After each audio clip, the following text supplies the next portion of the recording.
എല്ലാവർക്കും ട്രേഡിംഗ് ഇൻസ്പയറിൻ്റെ മറ്റൊരു വീഡിയോയിലേക്ക് സ്വാഗതം. നമ്മൾ 27/1/2025 മാർക്കറ്റിൻ്റെ പ്രഡിക്ഷനാണ് ഇന്നിവിടെ പറഞ്ഞു തരുന്നത്. ആഴ്ചകളോളമായി മാർക്കറ്റ് ഇടിഞ്ഞുകൊണ്ടിരിക്കുകയാണ്. താഴോട്ട് തന്നെയാണ് മാർക്കറ്റിൻ്റെ ചലനങ്ങൾ പോയിക്കൊണ്ടിരിക്കുന്നത്. അതിനുള്ള കാരണങ്ങൾ അമേരിക്കയിലെയും ഇന്ത്യയിലെയും ഒക്കെ സാമ്പത്തിക പ്രതിസന്ധികളും അതുപോലെ തന്നെ പ്രസിഡന്റിൻ്റെയൊക്കെ സ്ഥാനാരോഹണവുമായി ബന്ധപ്പെട്ട ചില കാര്യങ്ങളാണെന്ന് നമുക്ക് മനസ്സിലാക്കാം.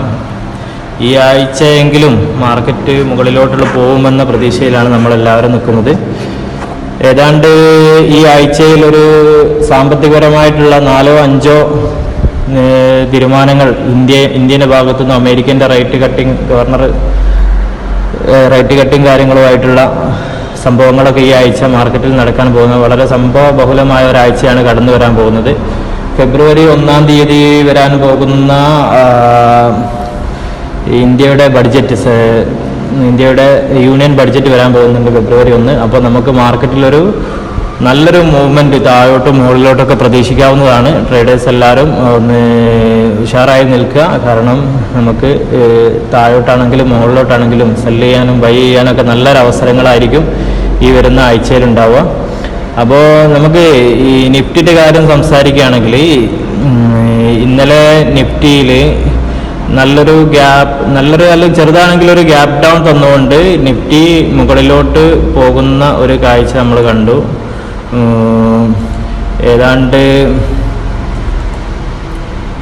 ഇവിടുന്ന് ഏതാണ്ട് ഇത്ര വരെയുള്ള ഒരു മൂവ്മെൻറ്റ് നമുക്ക് കിട്ടിയെങ്കിലും പിന്നെ നിഫ്റ്റി ക്ലോസ് ചെയ്തത് ഓപ്പൺ ചെയ്തതിൽ നിന്നും താഴെയായിട്ട് ഈ ഒരു പോയിന്റിലാണ് നിഫ്റ്റി ക്ലോസ് ചെയ്തത്. അപ്പം നമുക്ക് നാളെ നിഫ്റ്റിയിൽ എന്താണ് ചെയ്യാനുള്ളതെന്ന് ചോദിച്ചാൽ, നിഫ്റ്റിയിൽ നാളെ ഒരു ഗ്യാപ്പ് ഡൗൺ വരികയാണെങ്കിൽ ഏതാണ്ട്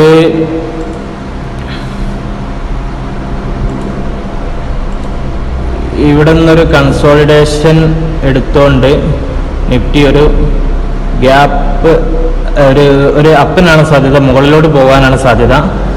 ഇവിടെ നിന്ന് വീണ്ടും ഒരു കൺസോളിഡേഷൻ എടുത്തുകൊണ്ട്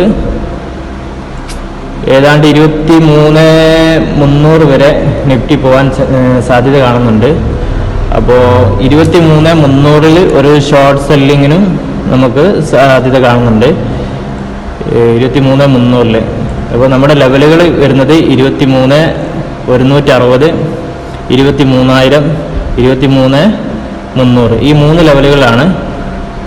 ഇവിടെ നിന്ന് ബൈങ്ങും ഇവിടെ എത്തിയാൽ ഈ ഒരു മൂവ്മെന്റ് കവർ ചെയ്യുകയാണെങ്കിൽ മുകളിലോട്ട് എടുക്കുകയും ചെയ്യാം. 23,300 എത്തിയാൽ നമുക്ക് സെല്ല് ചെയ്യാനും നമുക്ക് പറ്റുന്നതാണ്. അതുപോലെ തന്നെ സെൻസെക്സിൽ കാര്യമായിട്ട് നമ്മൾ കാണുന്നത് ഇന്നലെ സംഭവിച്ചത് ഒരു ചെറിയൊരു ഗ്യാപ്പ് ഡൗൺ തന്നുകൊണ്ട് പിന്നെ മാർക്കറ്റ് മുകളിലോട്ട് പോയി. പിന്നെ ഓപ്പൺ ചെയ്തതിനേക്കാൾ താഴെയായിട്ട് മാർക്കറ്റ് ക്ലോസ് ചെയ്യുന്നതിന് 329 പോയിന്റ് മാർക്കറ്റ് ക്ലോസ് ചെയ്യുന്നത് കുറഞ്ഞിട്ട് മൈനസായിട്ട് ക്ലോസ് ചെയ്യുന്നതാണ് നമ്മൾ കണ്ടത്.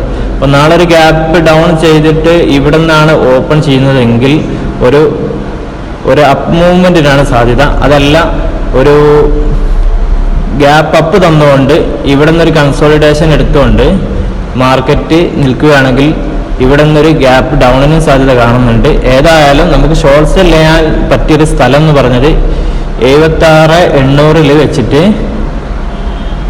സെൻസെക്സ് നമുക്ക് ഷോർട്ട് സെൽ ചെയ്യാനും സാധിക്കുന്നതാണ്. പിന്നെ ഇൻട്രാഡേ ട്രേഡേഴ്സിന് നാളെ ഒരു അവസരമുള്ളത് ടാറ്റ പവറിലാണ്.